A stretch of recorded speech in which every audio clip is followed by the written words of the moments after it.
mga ka-wisdom, ako po si Teacher Bess and I'm Sir J. Lord Casalia at ako po ay isang motivator, leader, coach, teacher, friend, kuya, and a fellow learner kagaya po ninyo. I'm a disciple of Dr. John Maxwell and a graduate of Million Leaders Mandate. And ito po ay galing sa Equip and that's why most of our principles and lesson are credited to Dr. John Maxwell as part of the Million Leaders Mandate at ngayon po tayo ay nasa ating notebook 2. Ayan, mga wisdom mula kay Teacher Bess was made to help you grow and become a kind of person reaching the highest potential through the wisdom God gave you. Okay, we aim to raise an army of leaders who are responsible and godly, equipped to lead in schools, offices, business, charity groups, and even in the corporate. We are on the 15th premiere of our videos and these videos are working well. Kaya naman po talagang naaabot natin ang mga Filipinos dito sa ating bansa and outside the Philippines through our mentorship program. And we are able to reach now 135 plus subscribers in YouTube.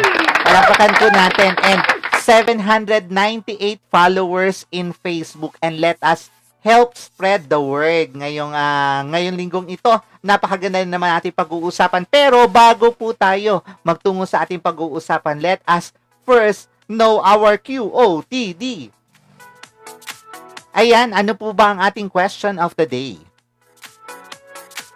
Okay, para sa iyo, ano ang kahalagahan ng mentoring sa pag-build ng mga susunod na leaders sa ating team?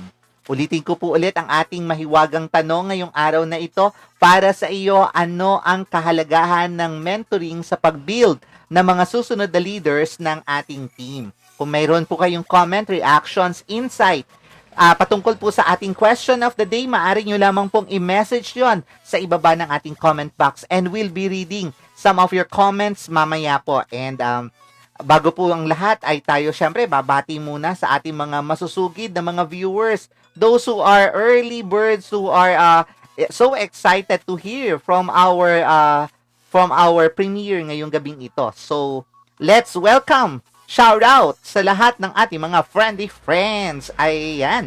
Magandang gabi po kay Ma'am Tishang de Guzman dyan sa Baguio. Hello po kay Pastor Roderick Principe, kay Ma'am Marisol Castañeda, kay Ma'am Cynthia. Woo! Bagong GID ng 4Life. Congratulations, Ma'am Cynthia. Ayan. Also kay Ma'am Sheila Uy sa Bohol. Magandang gabi po kay Ma'am Katrina Macaron. Good evening po kay Ma'am Cherry Ann Arculo Bisagas. Hello po and good evening. Okay, bati-bati pa po tayo kay Kuya Enrique Pama Cruz dyan sa Cainta. Hello po, good evening po, salamat. Linggo-linggo hindi po siya uma-absent.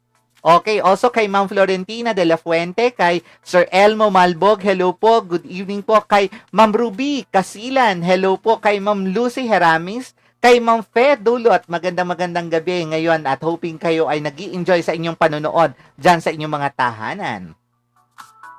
Okay, shout out din po sa ating mga viewers pa. Okay, si Teach Zarina, si Chon, hello po. At syempre kay Ate Joji, kay Teach Joji Balana, gayan. Hello po, good evening po. Syempre ang aming VG leader kay Kuya Ariel Moya, kay Marlon, kay Pastor Marlon Saldivar. Hello po, good evening po kay Teach Lerma Helito. Ayan, mga co-teacher po namin sa aming church. Ayan, sa Victory Church. So, ayan po, magandang gabi po sa inyo. And also, kay Ana Marie Di Pasupil dyan sa Calamba. Hello po, good evening po sa inyo. And syempre, ang aking tita Mase Mendoza. Hindi rin natin kakalimutan at babatiin ngayong gabing ito ang aking magandang nanay dyan sa Mindoro, Nila Casalia. And hoping safe po kayo dyan sa panonood ng ating premiere for tonight.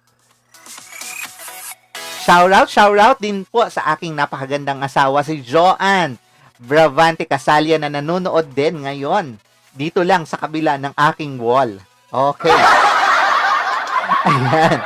Hello, good evening po kay Ate Hani Kires dyan sa Calamba, kay Sir Julmar Cabrera, kay Ma'am Cyril Paga, kay Ma'am Elise Calma na lagi pong nag-aabang ng ating mga ginagawang premiere every Sunday. Ayan, kay Ma'am Nicolay Marquez, hello po kay Sir Roger Bernas, kay Ma'am Dang Lacson, good evening po sa ating lahat.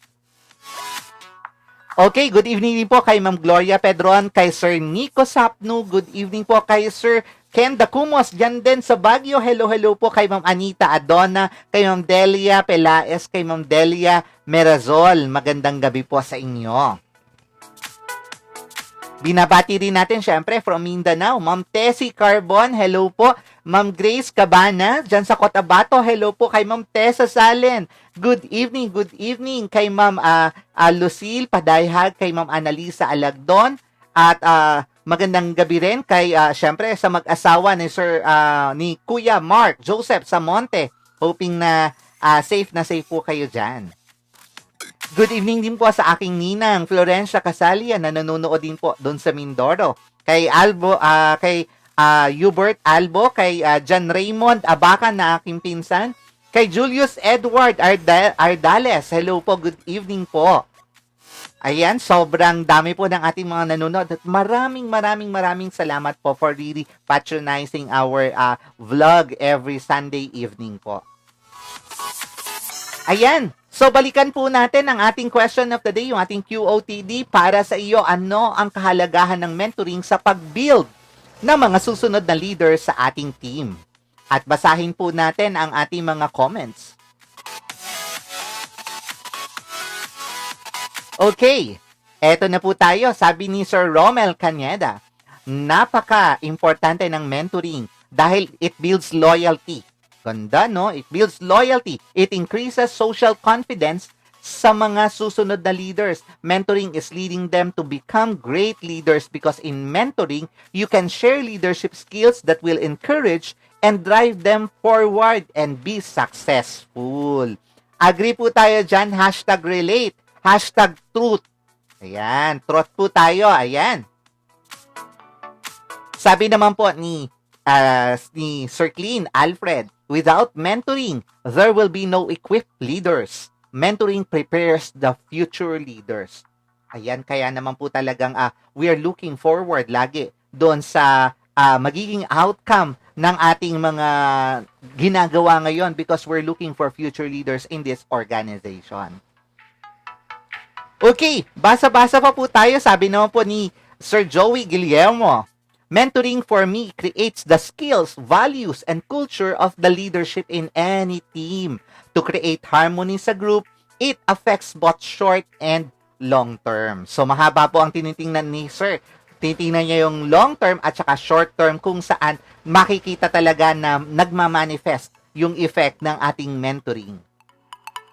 Okay, patuloy lang po tayong mag-comment at mag-react sa ating mga postings for tonight, sa ating vlog for tonight, and also don't forget to like and subscribe our Facebook account at ang ating YouTube channel, Wisdom Channel, para po hindi niyo po malimutan, 2 words lang, Wisdom Channel. Ayan po. And hindi ko na po papatagalin pa at tayo po ay magpuproceed na sa ating discussion ngayong gabing ito on the wisest investment you'll ever make. So, just sit on and let's watch this presentation. Let's video. The wisest investment you'll ever make. Good evening po ulit sa ating lahat. Well, great leaders and business owners cannot just sit back and wait for new leaders to arrive fully developed. Ika nga, walang nahulog lang sa higaan isang umaga na siya ay leader na. Lahat po talaga ay dumadaan sa proseso. Well, the company must actively identify employees with leadership potentials and then find ways to nurture and develop that potential. Leaving talent development to chance is not a good option for any organization, but it is critically important for business owners. For the reason who are people who are thinking of retiring, and for those who have an aging force, kailangan po talaga na magkaroon ng succession. Okay. Creating a strong pipeline of capable leaders, commonly referred as succession planning, is one of the core jobs of all executives and the people professionals faces. It's just not their job to ensure successes today, but to set the company up for success tomorrow as well. Dahil yung gusto natin talagang para sa mahabang panahon ang mga pinagpapaguran natin, di ba? This means that an organization must constantly have an eye trained to the future and the people who will take it there.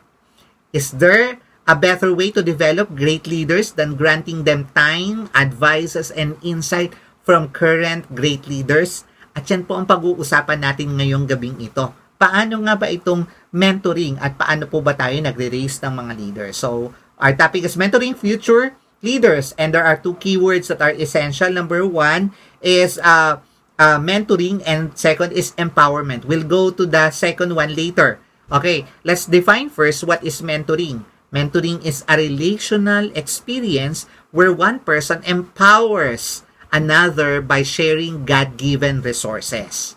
So when we are talking about mentoring, this involves teaching and training.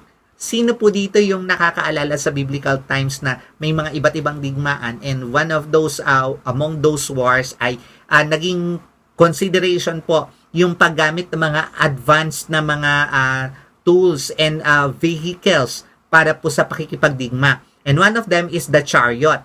Well, kilalang-kilala po natin yung chariot, diba? Yun yung merong dalawang wheel na sinasakyan nung isang Roman warrior kapag siya ay makikipagdigma. At kapag po yung isa dun sa gulong na yon ay nasira, eventually natatalo na sila. Okay, so sa mentoring, dalawa rin po ang chariots, chariot wheels na ginagamit para po maging matagumpay dito. At ito pong dalawa na ito ay companion tools. These are not separable methods. Kung hindi kailangan, they go hand in hand. Ano po itong tinutukoy ko? Teaching and training. Okay, ano ba yung teaching? It came from the Greek word nothesia. Ayan, nothesia, hindi po Nutella. Okay, ang ibig sabihin ng nothesia ay putting into the mind. Pag pinag-uusapan natin yung thinking, yung teaching ay para itong thinking. Ayan, paglalagay sa ating isipan ng mga bagay, ng mga kaalaman na kailangan natin. And this is done by verbal admonition. So kapag ka ikaw ay nagtuturo, ikaw ay nagtuturo by your mouth, okay? Nag-share tayo ng mga ideas, okay? And nag-teach tayo by words. On the other hand, yung isang gulong ng chariot is what we call training. Galing naman sa Greek word na paideia. Paideia means it includes action. It's translated as to nurture, to chastening.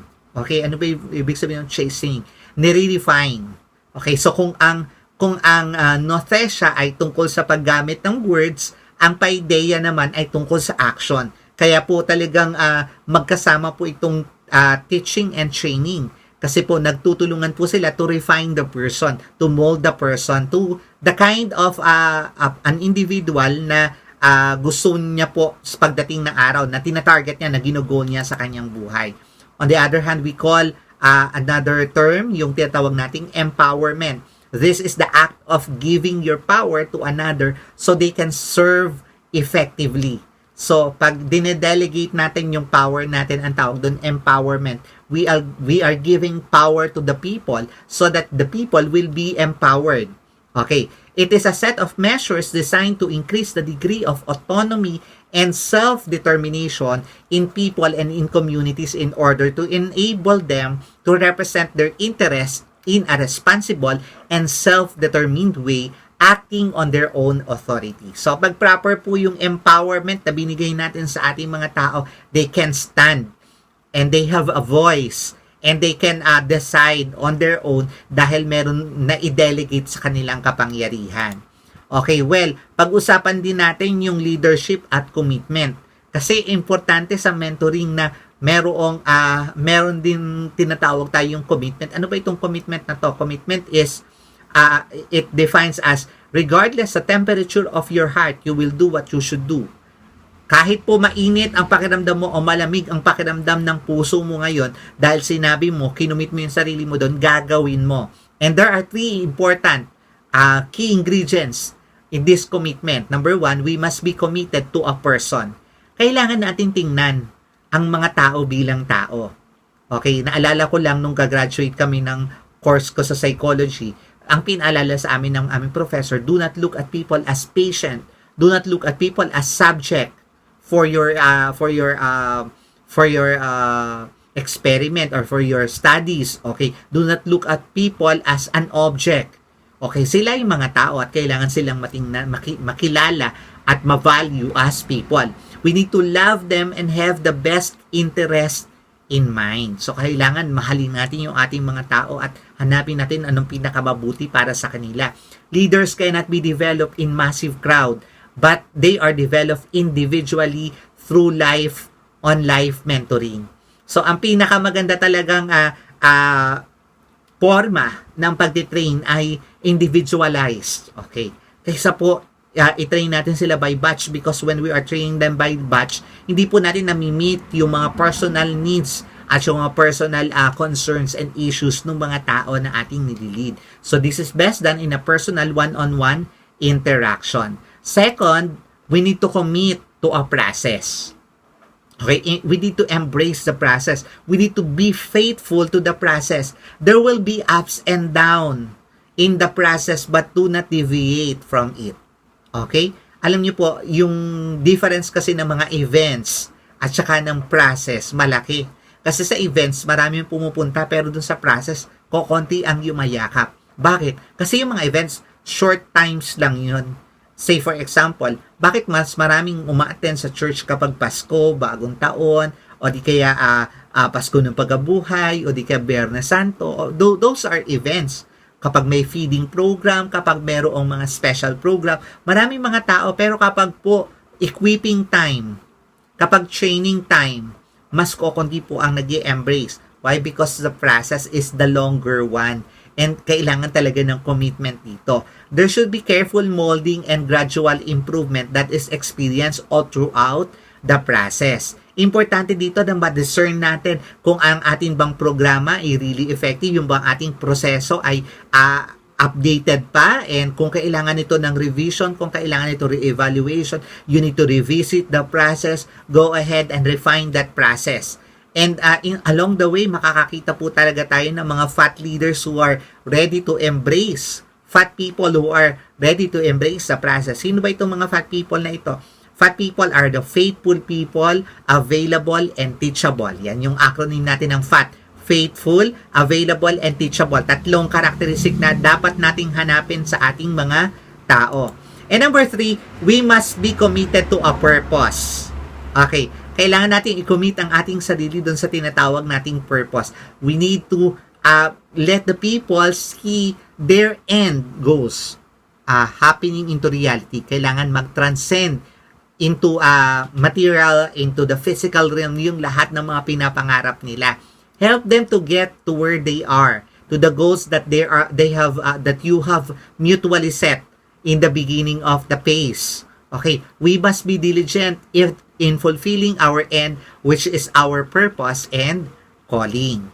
And in the process, okay, of training leaders, there are steps na crucial. And step number 1 is modeling. Okay, well, these are 5, and we'll focus on the first step, and that's modeling. Give them the opportunity to see the whole process kapag po tayo nagmo-model. When we are modeling, we're setting the things so that these people will be able to see kung paano tayo nag-react sa mga bagay-bagay. Too often leaders train, they begin in the middle of the task and confuse the people they are trying to teach. So, yung pong failure sa modeling ay kapag sinisimulan po natin sa kalagitnaan na hindi po nila nasundan kung paano ba ito nag-umpisa at kung paano ito matatapos. So, nako-confuse sila kung sa gitna na po natin ito sisimulan. So, when we are doing the mentoring, when we are doing the modeling in the process of training leaders, we need to start from the beginning and let them see the whole picture, the whole process na kanilang pagdaraanan. Give them something to imitate. Dito po sa ating step 1, ang ating pong phrase is, I do, you watch, and then we talk. Okay, so ako muna gagawa, panoorin mo ako. I will set you the phase, the pace na gagawin natin, and then you watch kung paano ko ito ginagawa, and then pag-usapan natin. On the step 2, we call that mentoring phase. Okay, in the mentoring phase, meron tayong tinatawag na mentor at saka mentee. Okay, the mentor will continue to perform the tasks while the mentee comes alongside and assist in the process. So kanina, dun sa modeling, nanonood siya, ikaw ang gumagawa. Dito sa mentoring, meron ng mentor and mentee relationship. Ikaw yung mentor, siya yung mentee. At yung mentee, nag-a-assist doon sa mentor. They go hand in hand, katabi po niya yung mentee niya at tinuturo po niya yung ginagawa. Take time to explain not only how but also the why of each step. Importante po nilang malaman ano ba saysay, ano ba purpose, ano ba reason kung bakit kailangan ko itong gawin, kung bakit hindi ito kailangan gawin. In the assisting, let them understand and see the other way to do it. The pros and cons when they fail to do it accordingly. Para kung meron mang mga ma-encounter na deviations along the way, prepared yung puso nila kasi alam nila ang consequence kapag hindi ito nagawa at alam nila ang pros kapag ka ito ay nagawa. Alam po nila ang benefits kapag ka nagawa yung task na kailangan gawin. So ang ating keyword dito sa phase ng mentoring, I do, you assist, and then we talk. Okay, so ako gumagawa and then tulungan mo ako. Ito yung mentoring process. The third step is the monitoring process. At this point, there is a reversal of function. Kanina, sabi natin at the first stage modeling, I do, you watch, and then we talk. Sa second stage, mentoring, I do, you assist, or you help, and then we talk. Dito sa step 3, nagpalit na po kayo ng function. Okay, you do, I will assist you, and then we will talk. The mentor will assist and correct variances in the process. Be positive and encouraging the mentee. Bakit? Kasi marami itong mga falls, marami mga pitfalls along the way. Bakit? Naalala nyo na natuturo tayo sa mga bata na magsimula silang lumakad, magsimula silang humakbang. Diba ng mga una na dadapa-dapa? So maging patient po tayo, maging positive po tayo, at maging encouraging tayo sa kanila. It will help them keep trying and wanting to improve rather than give up in the process. Once they understand the process, ask them to explain that to you para maintindihan mo kung talaga na-absorb niya. It will help them to understand and remember. Kasi po, kagaya po nito, bakit po ba ako ay very patient sa pagtuturo sa inyo? Kasi all along the way, habang nagtuturo po ako sa inyo, nare-refresh po ako dito. Naaalala ko po ulit ang mga ito. I can see again na nagsasharpen yung memory. Naaalala ko at natatandaan ko yung mga pangyayari na ito dahil meron akong tinuturuan. So ito po yung benefit sa ating mga nagtuturo, sa mga nagme-mentor, na kapag po ipinapaalala natin sa mga mentee natin yung mga crucial things that they need to learn in life, tayo din po ay nare-remind at napapalakas doon. Step 4 is the motivating process. Okay, so sabi natin kanina, you do, I watch. Okay, I do, you watch, and then we talk. Sa second stage, mentoring, I do, you help, and then we talk. And then sa stage 3, dun sa monitoring stage, ay nagkaroon ng reversal of function, you do, and then I help. Ngayon, sa step 4, motivating, you do, I watch. Okay, ako na lang ang nanonood. You step out of the tasks and you allow the mentee to do the task. The mentor should ensure that the mentee has the knowledge to do the task. Kasi hindi niya ito magagawa ng tama kung kulang ang kanyang kaalaman. So let us supply the necessary things that he needs to understand and the necessary tools that he needs to use in order to deliver the task effectively. Encourage them to continue to improve in the process dahil darating yung araw, siya po iiwanan nyo. Okay, so pag dumating yung araw na yon, nakahanda siya, kayang-kaya niyang gawin dahil alam niya kung anong mga resources na available at kung anong knowledge na kailangan niya in order to successfully do the task. Okay, and we're moving into the 5th stage. So from modeling, mentoring, monitoring, motivating, and then multiplying. Mentor will finally step out of the tasks and allow the mentee to go. It is now the turn of the mentee before to teach those things to the other person. Okay? So, ito na yung chance ng mentor, ng mentee natin, ng ating downline o ng ating subordinate na maghanap naman ng ibang tao na i-mentor in the process. So, In this stage, yung phrase natin, you do, somebody watches. Okay? Ikaw gumagawa, then meron ng ibang nanonood. Once a task is delegated, you are now ready to move onto the other important developmental tasks na kailangan mong gawin, kailangan mong i-fulfill dahil na-unload ka na, dahil meron nang gumagawa nito. Well, the work seems slow at first, but it grows at an exponential level later. Exponential po yung nagiging growth. Bakit? Kasi nagde-delegate po tayo ng trabaho. Ika nga nung kasabihan, a candle loses nothing when it lights another. Instead, it doubles the brightness. Kaya po kapag nag-delegate po tayo, pinaparami po natin yung liwanag, yung mga naliliwanagan, yung mga nagkakaroon ng chance para mag-serve sa kanyang community. Okay, ano ba ang mga regalo na ibinibigay ng isang magaling na mentor?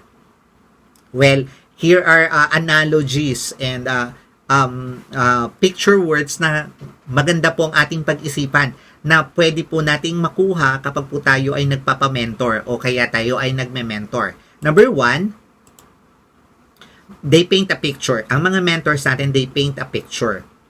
They uses, basically, let us use word pictures to grasp these gifts na ating pag-uusapan ngayong gabing ito. Well, the human mind thinks in pictures. Nag-o-operate po ang ating isipan sa mga larawan.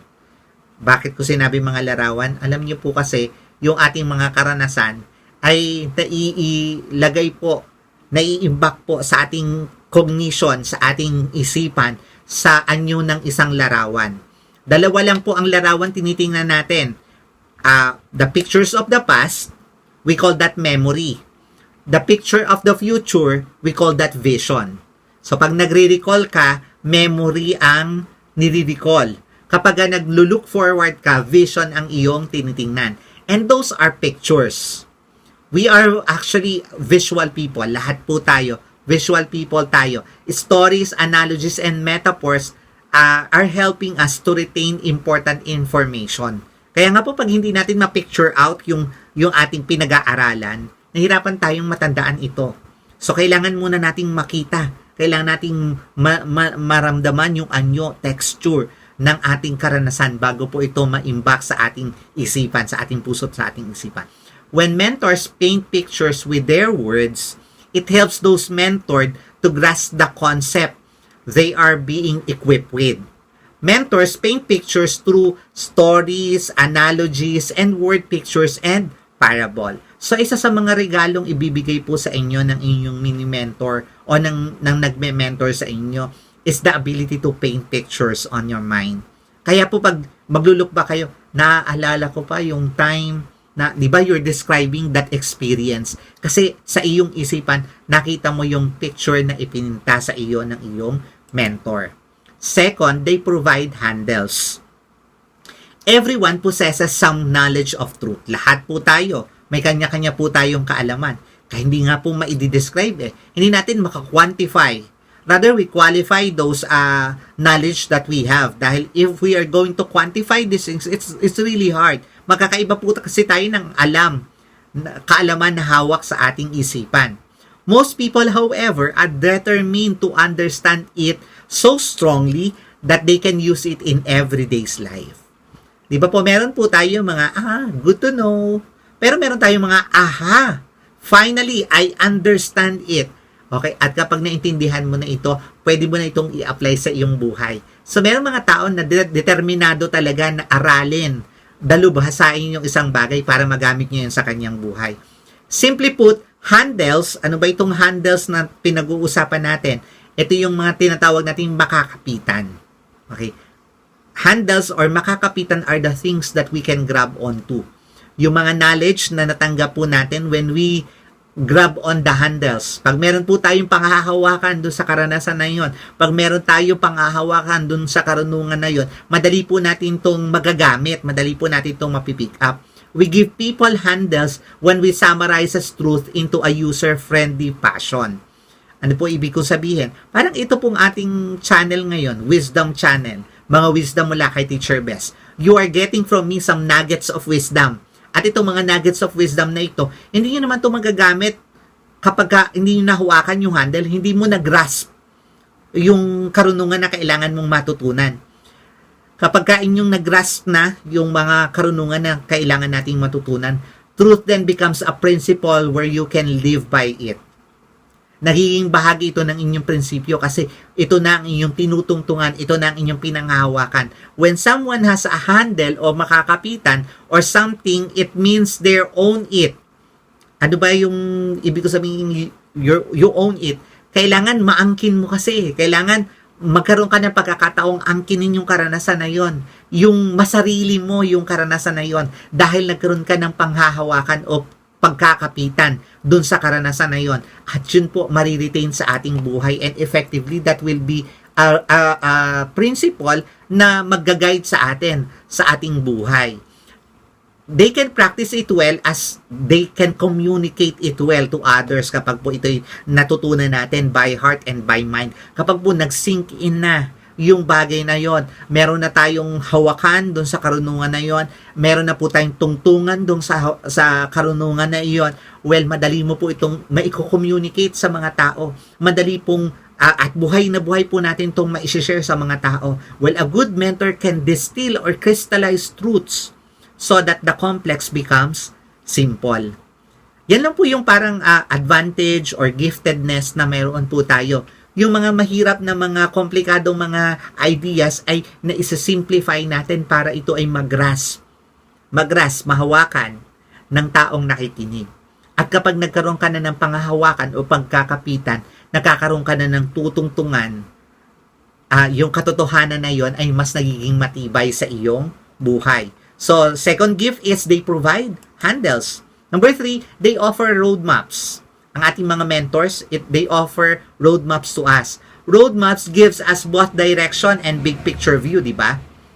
Alam mo na kung anong direction dahil hawak mo yung mapa. At alam mo rin ang kabuuan ng location dahil meron kang mapa. Kagaya kanina, I was given an instruction na pumunta sa ganitong address. Tinignan ko sa Google Map. And when nung tinignan ko sa Google Map, nakita ko na yung direction papunta doon at nakita ko yung kabuuan ng locality. When we give somebody or someone a roadmap, we are passing on a life compass to them. Nagpapasa tayo sa kanila ng parang compass o direction na pupuntahan nila. That map help us travel roads we never been on. Diba? Sa pamamagitan ng mapa, yung dati mong hindi mo napupuntahan, posible mo nang mapuntahan.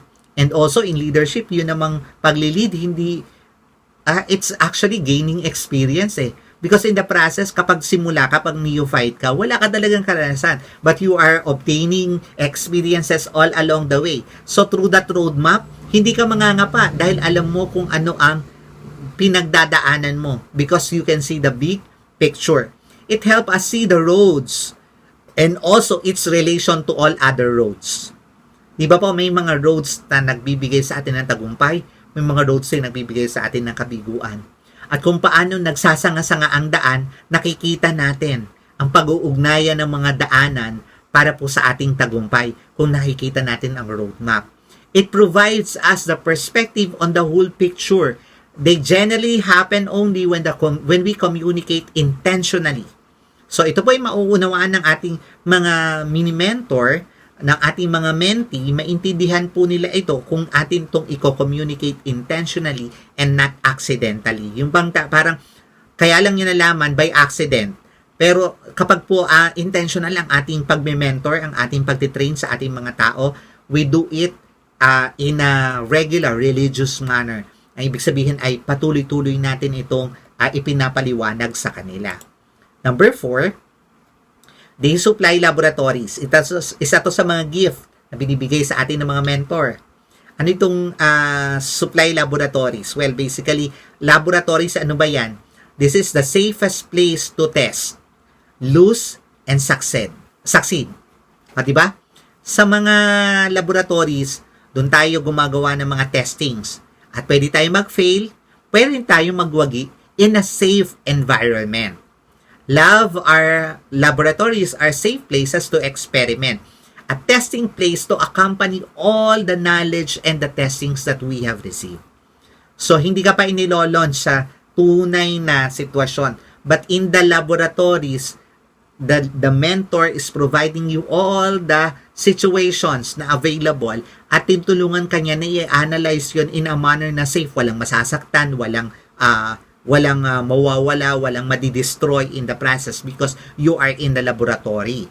Okay, it is where there's an understanding of the issues, there are experimental knowledge of what our agenda should be in our life. So kapag po tayo ay nandoon sa laboratory, di ba, nakikita natin ang kabuuan ng picture sa buhay. Sa totoo lang po, ang mga problema pinagdaraanan natin, inconcrete eh. Hindi po konkreto talaga palagi. Hindi mo, dahil lalo na kapag ikaw ang nasa loob ng problema, pag ikaw nasa loob ng box, hindi mo makita yung kabuuan ng problema. Pero yung mga nasa labas ng box, they can easily see the whole picture because nasa labas sila. So, sa laboratories, you are provided with a concrete view of the problem para matulungan ka na ma-resolve ito in a manner na walang masasaktan at walang madi-destroy. Okay. Good loves are measurables and can be evaluated together, in which we learn right questions to ask. Okay, sa laboratory, nakakapagtanong tayo. Sa laboratory, ay yung mga appropriate practices and exercises ay nagagawa natin at nakakatulong tayo kung paano resolbahin ang problema. So, ang magandang biyaya ng mga mentor sa atin, sila nagbibigay sa atin ng laboratories kung saan makakapag-experiment tayo. I am always, on my leadership, I am always assuming that we are inside a human laboratory kung saan pwede nating tingnan. Kapag ito ang pinagsama, what will be the outcome? Kapag ito ang pinaghiwalay mo, anong mangyayari, anong outcome result, okay, malalaman natin in the laboratory. Number 5, they furnish foundations. Okay, or roots. Okay, they furnish roots. Okay, ang importante na regalong binibigay po sa atin ng mga mentors natin, they give us roots and wings. Ayan, roots and wings. So, mga ano po talaga, mga picture words po yung binibigay ko sa inyo para mas maintindihan po natin. Alam niyo po yung law of the solid ground. Ang law of the solid ground states that trust is the foundation of leadership. Okay, ang pagtitiwala daw ang pundasyon ng lahat ng relationship. Okay, when our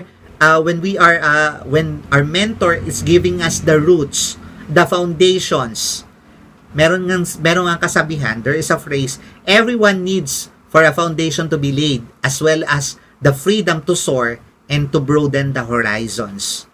Diba? Kailangan po natin ng matutungtungan. Kailangan natin ng matibay na muog na pwede nating tayuan. Okay, for that foundation, importante na magkaroon tayo ng character-based life. Ano yung character-based life? Yung nakabase ang ating pananaw, ang ating mga desisyon sa ating karakter against emotion-based life. Ano ba yung emotion-based life? Yung character-based life, nakabase ang ating buhay sa ating katangian, sa ating karakter, at hindi sa ating emosyon. Kasi kapag ang iyong basehan sa buhay ay yung emosyon, pagka magandang emosyon mo, magandang takbo ng lahat ng bagay. Pero kapag nag-rumble ang iyong emosyon, rumble din ang iyong buhay. Itinuturo sa atin ng ating mga mentors, ano nga ba ang mga proper convictions na kailangan nating isabuhay, kailangan nating lakaran, kailangan nating takbuhan. Okay, our mentors are teaching us to obtain that self-esteem, to stand behind those convictions.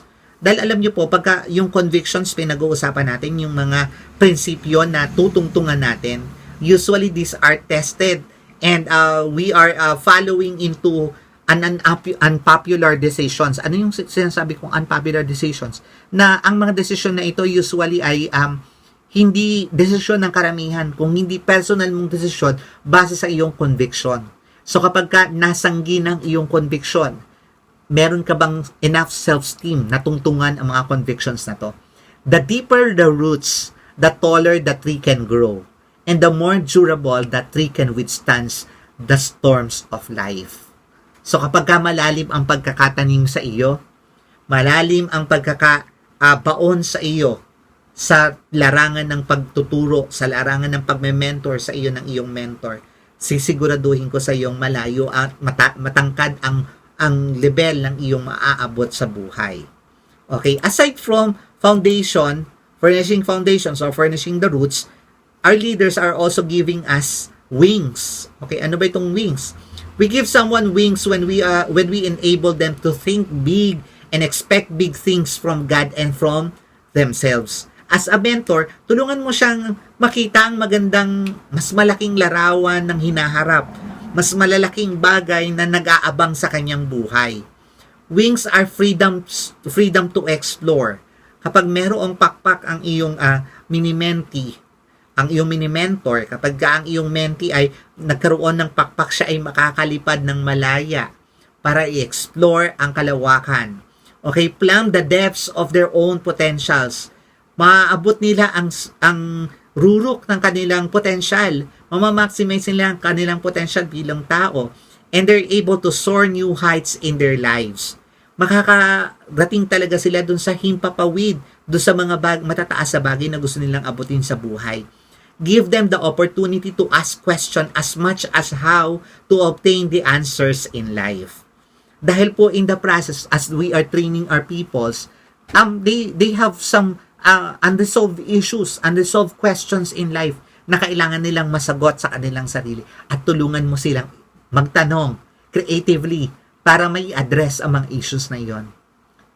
My question for today, as a person who's mentoring you right now, I could be considered as one of your mentors kahit dito lang tayo nakikita sa harap ng screen. Pero ituring mo na ako'y isa sa mga tagapagturo sa iyo para ikaw ay mas bumuti ang buhay. My question for today, excited ka pa ba sa iyong ginagawa? May fire pa ba sa iyong puso, sa iyong mga gustong maabot sa buhay? May passion pa ba? Okay, it's about time for you to realize na malaki pa ang naghihintay ng mga magagandang bagay sa iyo. Kagaya lagi ko sinasabi when I am ending my vlog, the best things are yet to come. And you need to have wings, strong wings enough to open to that horizon in order for you to see the best things that are coming in life. Okay, ngayon, paano tayo magsisimula as leaders?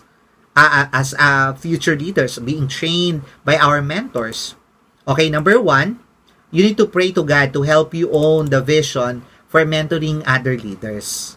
Okay, kasi po talagang kailangan po natin ng sako-sakong patience in the process. At kailangan po natin magkaroon ng heart of a mentor para po makapaghubog tayo ng mga susunod na leaders ating organization. Second, select a potential mentee or group of mentee from your circle of influence. Sa iyo pong mga nasasakupan, sino-sino ba ang mga potential? Look at those potentials. Maikli lang po ang buhay mo, hindi mo kayang gawin lahat ng tasks sa ilalim ng sikat ng araw. Sabi nga, you cannot cover the whole sky with the palm of your hand. So ibig sabihin, hindi mo kayang yakapin ang lahat ng tasks. Even mentoring all the people, you just mentor people who have potentials. Look for these fat people. Yung sinabi ko kaninang faithful, yung tatlong katangian, that's FAT of a leader na kailangan nating hanapin sa mga tao. Number 3, spend 2 initial meetings to discuss both of your expectations and goals. So, mag-usap kayo at hand para alam niya siya pala yung mini-mentor. At makonsider niya ang kanyang sarili as a mentee. At mapag-usapan ninyo ano pa ang mga breadth and length ng inyong mga mentoring process na pagdaraanan. Cast vision to them for reproduction and leadership multiplication. Yung casting vision, that's empowering your people. Kailangan makita nila. Kasi unless you see it, you cannot achieve it. Mahalaga ang perception. So, kailangan pong ma-cast natin ang vision sa kanila para mag-reproduce sila at para mag-multiply ang iyong leadership. Number 5, determine what tool or resources you will study together. Pag-usapan niyo po ano ba mga kailangan yung gamitin na tools and resources available at hand para magawa yon. Number 6, ask for commitment. Hingin po natin yung commitment ng tao and determine what tools or resources you will study together so that you could be able to get ahead and maximize the training process. Be prepared and set goals. Okay, magkaroon po tayo ng setting of goals and then discuss and apply the truths together. Pag-usapan niyo po ito and then evaluate their progress regularly and helping them find a potential leader also to mentor. So, habang tinuturuan po natin sila, turuan na rin po natin silang maghanap ng tuturuan nila in the future. Kasi maganda po yung succession lagi pong nandun yung isipan nila na laging ipapasa ang baton.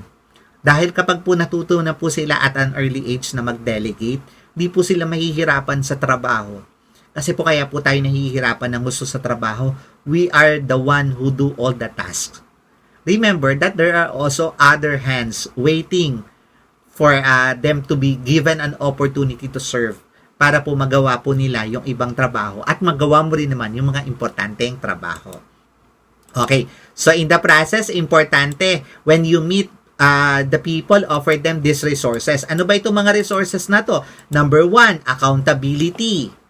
Okay, dapat meron munang accountability. You need to ask tough questions and help them commit to this cause. Kailangan nila maintindihan ano ba yung saysay, ano ba yung importansya ng ginagawa ninyong mentoring. So, kapag siya ay accountability partner mo, ibig sabihin they are open for reproach, they are open for corrections. Okay? At hindi po sila nagre-rebel o nagagalit kapag po sila ay napapagsabihan. That's accountability. Next is affirmation. Offer words of encouragement and supports and support also. Affirm their strengths in the process dahil importante po na mag-grow yung tao because we affirm them in their growth.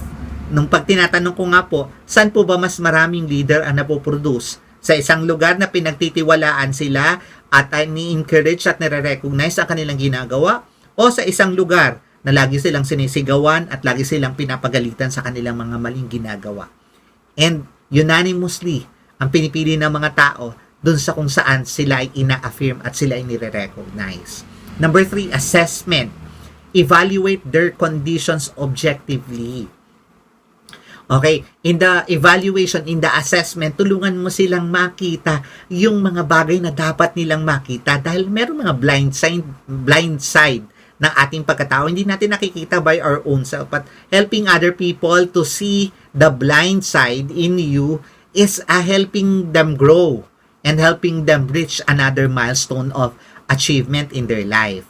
Next is acceptance.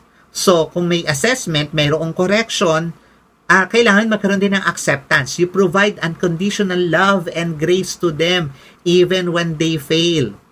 In the process of mentorship, kailangan meron talagang room for failure, room to fail. Bakit? Kasi kapag merong room to fail, mas malaki yung chances to succeed in life. Dahil pagka sila ay nadapa, sasabihin mo lang lagi, it's okay, kaya mo yan, tayo lang. Okay, kailangan may acceptance.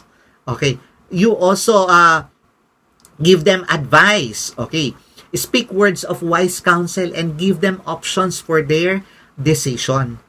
Tulungan mo sila as a mentor, magsabi ka ng mga bagay na pwede nilang i-improve sa kanilang sarili at tulungan silang makatanggap ng mga wise counsels from you and ito ay magagamit nila sa kanilang mga decision makings. Also, admonition, offer words of caution and warning so that they can avoid pitfalls. Dahil po yung mga pitfalls na yan sa buhay ay posible nilang ma-encounter kapag po sila ay hindi pa po nila master yung proseso. So, kailangan in the process, merong tumulong sa kanila na makita kung ano mga posibleng nilang kabagsakan o posible nilang harapin sa buhay.